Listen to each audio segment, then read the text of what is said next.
All right, so we got the front valve cover off, which means we can at least see if we're out of adjustment on anything on the front of the engine. So the way that this is numbered, I've got it written down from a manual here. So in the back, we've got 1, 2, 3. That will make these cylinders 4, 5, and 6. Obviously, these are the intake valves here. We've got the exhaust valves. A little bit awkward to reach on this engine, I will say. Now, in order to adjust these, according to the manual, there is actually a little sight window through the cover on the front engine cover. So let me show you that real quick. Right, so a little sight window right through the cover here, and let me see if I can get an angle in there, and we'll see which cylinder we happen to be on. So if we look very carefully through that window, we can see that there's a couple of alignment marks above the alignment mark on the cam sprocket. We can see what appears to be a number 6, and yeah, that's definitely a number 6. I can see it from my angle. Hopefully the camera picks it up. And the idea is that as you rotate the engine over, you line up this position, and that is the cylinder that you will be able to do your valve adjustments on. And so I've got this set to cylinder number 6. And so this means we are in position to adjust the valves on cylinder number 6. Let's go ahead and take some measurements. All right, so again, cylinder number 6 will be right here. And I can tell you that feels pretty decent. This doesn't on the exhaust. But on the intake, that feels to me to probably be about right. What is right, though? So what we need, I've written it down here from the specs.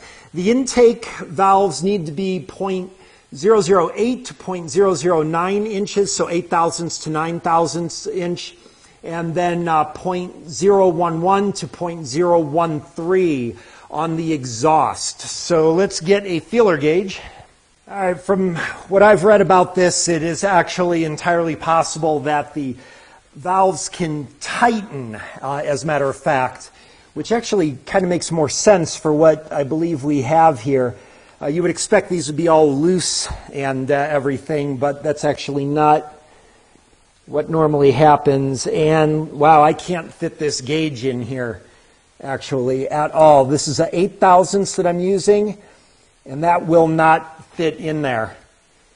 If I really try to push, well, I'll tell you what, that's tighter than 0.008 for sure on this intake valve. Is definitely tighter than 0.008. So now we want, 11 to 13 thousandths on the exhaust. So let's get another gauge out here. All right, here's a 12 thousandths right here. And I'm going to have to kind of bend this gauge just a little bit to reach in there. And let's see what we got here. I cannot fit that in there either. 12 thousandths will not work. And I don't believe that an 11 thousandths will either. Sorry, I know you can't see anything here, but just going between the rocker arm and the valve stem here, I cannot get that to fit at all. Let's try doing this on another cylinder. All right, firing order is 142536, so we need to skip a cylinder and then we'll get over to number 4. So I'm going to set my light up so I can see the little sight window here. And I'm going to use my ratcheting torque wrench. Yes, that's right, I'm using a torque wrench, people. Oh man, I'm not watching this guy. He's an idiot. He's using a torque wrench to rotate an engine. Yeah, I've got a challenge for you, actually, so hang in there. Let me go ahead and turn this. So the next cylinder I can see coming up here is number 1. We need the front. Number 1 is going to be the back of the engine. And lining up my marks, right there, we are on number 4. All right, right there, lined up with number 4. All right, so I want to take a moment real quick to address a pet peeve of mine, and that is, oh man, this guy's a hack. He's using a torque wrench. So what I want to explain is it's probably, 45, maybe 50 foot-pounds for me to rotate that engine past the compression when you go slow like that by hand. And that is, as you can see, a 180 foot-pound torque wrench. Why is that not okay to do, but it is okay for me to use the torque wrench to, I don't know, tighten like a wheel bearing hub assembly to 150 foot-pounds? Why is that okay, but what I am doing is not? The only thing that I ever have people explain is, well, that's just not what it's intended for. Okay, well, you know what I'm going to do later? I'm going to actually use some acetone to clean off the surfaces of the engine for the new gaskets to make sure the sealing surface is good. And I'm going to pry the lid of the acetone container, the plastic lid, using a screwdriver. That's not what a screwdriver is intended for. So am I a hack because I am going to do that? I would like to know what the repercussions are. What is the drawback? What am I going to experience negatively? Am I going to put my torque wrench out of calibration? If so, can you explain how that's going to happen? I am just absolutely waiting. It's been 9 years. Not one single person has come up with a good argument why I am doing something wrong using a torque wrench. Besides, I don't even use that as a torque wrench. I use that as a ratcheting wrench. I actually have a snap-on torque wrench that I use. But I am waiting for somebody, one of the naysayers, to actually give a reason why using a torque wrench is other than it's just not what it's intended for. So if one of you guys would do that, I would very much appreciate it. All right, let's get back to work now.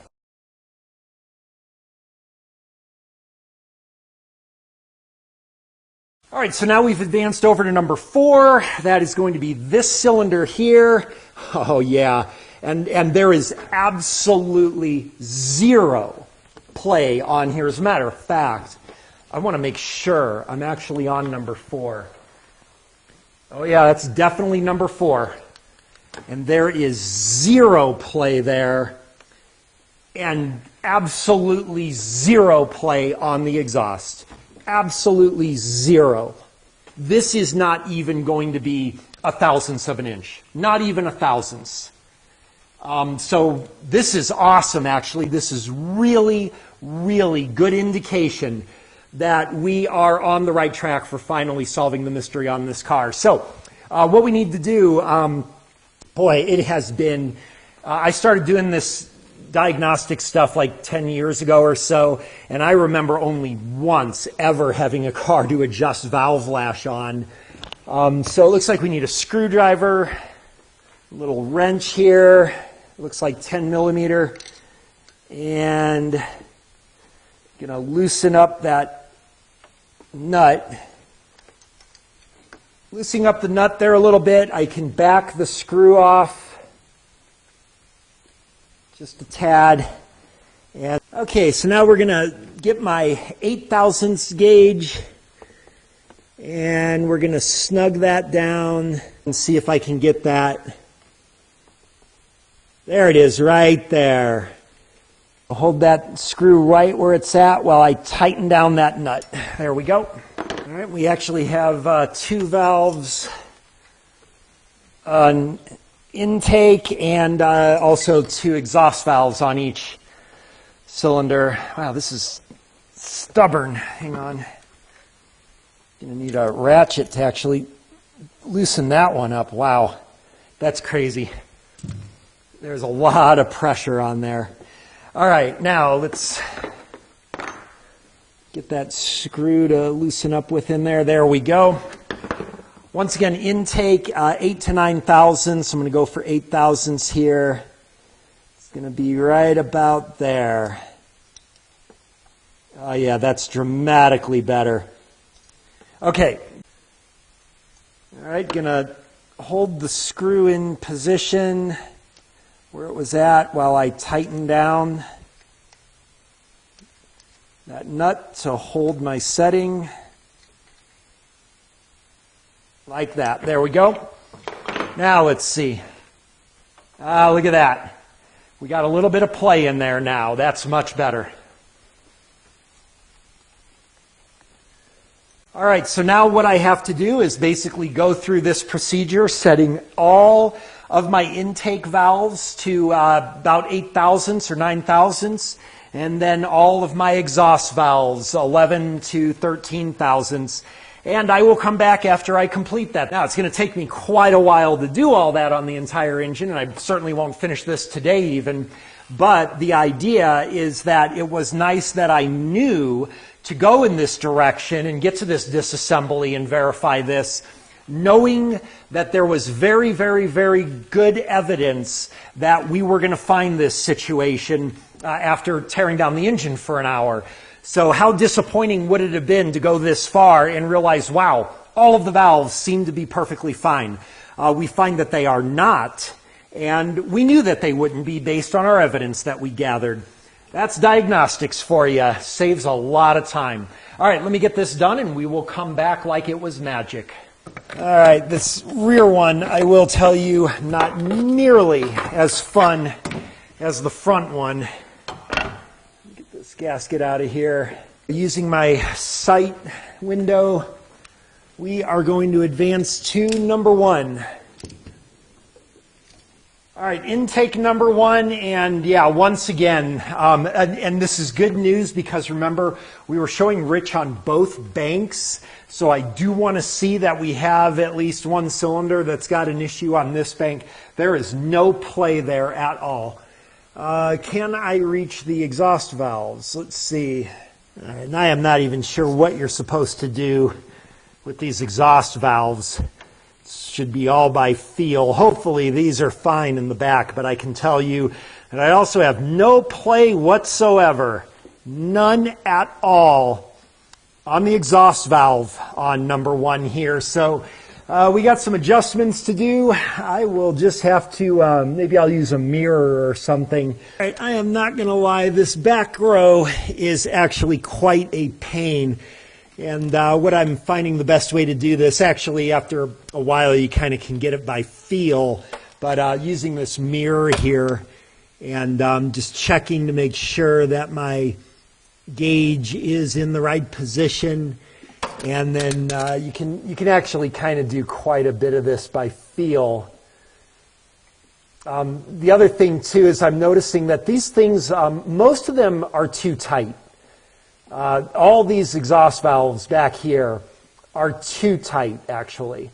And so what I'm doing is I'm actually going on the looser end of the scale, assuming that the right way to do this will be to kind of be on the looser end of the scale, since obviously they kind of tighten as time goes by, right? So that just seems to make sense to me.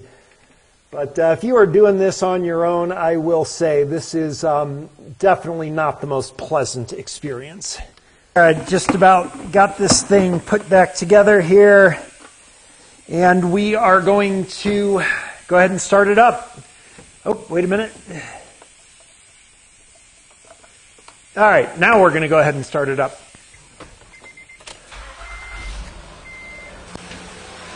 Well, it started right up with no problem at all.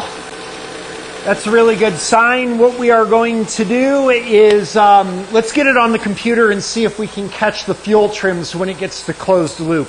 We are actually going to go ahead and just take this thing for a test drive now. I can tell you right now, it certainly idles fantastic.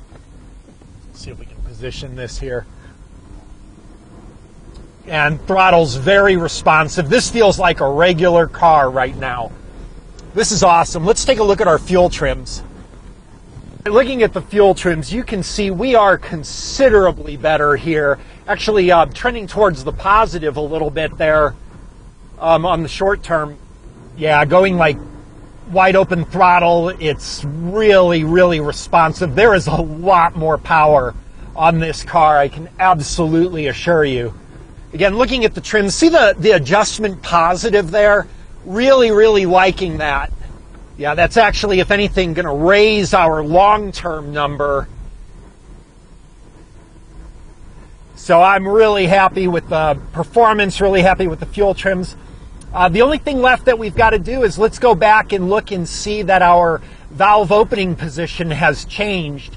And also I recognize now that I did make one mistake here, and I will point that out when we get back to my house.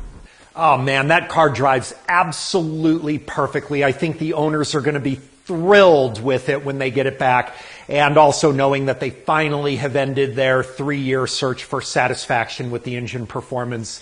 And not that it matters, but I imagine maybe they'll be a little impressed with me. Doesn't hurt, but not why I do this. Although, it doesn't hurt. All right.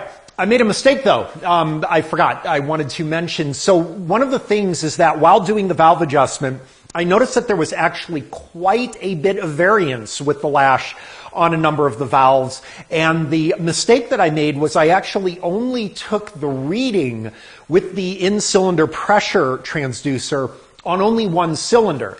The reason that's a mistake is because really what I should have done is a bigger sampling of cylinders. I don't think I really had to do all the cylinders, but I at least should have done more cylinders and then find one that's, for example, much more out of spec than the one that we tested.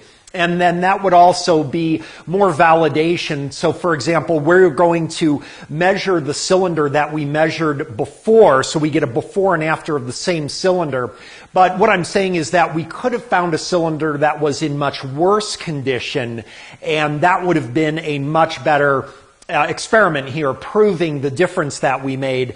And also from a diagnostic perspective, what if you only test one cylinder and it happens to be that that cylinder is in spec? Well, if you dismiss that it's no longer a valve timing issue or whatever because you didn't test other cylinders, you can see that would have been an egregious error because some of the cylinders, well, on this car, none of them were within spec, but obviously on another car, you may have some cylinders in spec while other cylinders are not in spec. And if you only measure the one cylinder, you would miss that. So in retrospect, it would have been good if I got a bit more sampling. But what we're going to do is measure the exact same cylinder and see that we have a difference in the valve opening position, at least on the exhaust. So let's go ahead and do that now and take a look. All right, we got picoscope set up. Let's start the engine, get some data here.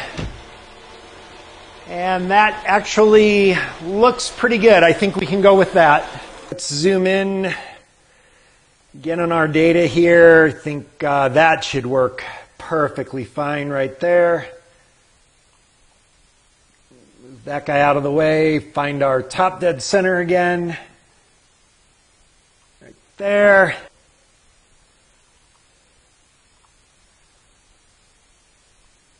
Bring in our 720 point, right? Oh, we definitely moved it. I can already tell right there. We absolutely moved that exhaust valve. That is unquestionable. As a matter of fact, I've got it right here. This is our original. Right here, we can see our 180 line, bottom dead center. This is just prior to the exhaust stroke, so bottom dead center after the power stroke. We can see we intersect right about here. Let's look at our live thing now. Look where our 180 line is here. It's definitely delayed just a little bit, and I'm sure that's going to be right according to spec. So that is good. Let's actually get a measurement on that because we know that earlier we were something, I forgot, something like 43 degrees or something. We want to be kind of closer to 50. And what we are going to do is let's bring in a line for atmospheric pressure. And it looks like right about there is the closest I'm going to be able to get. You can see our 180 position is definitely well below atmospheric pressure as opposed to here.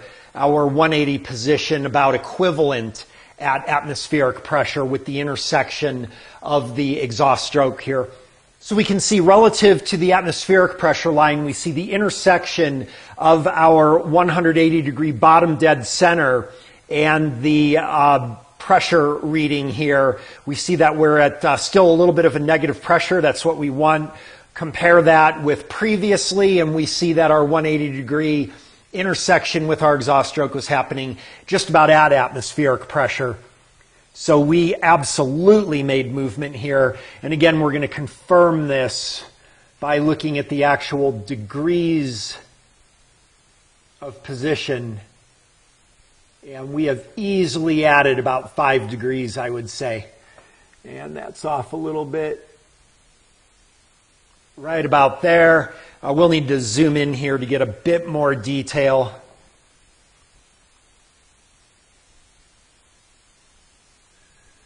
bring in our line for where our exhaust valve clearly started to open. Right about there. And we're going to intersect it there. Look at that. We're right about 47.5 degrees. I am happy with that.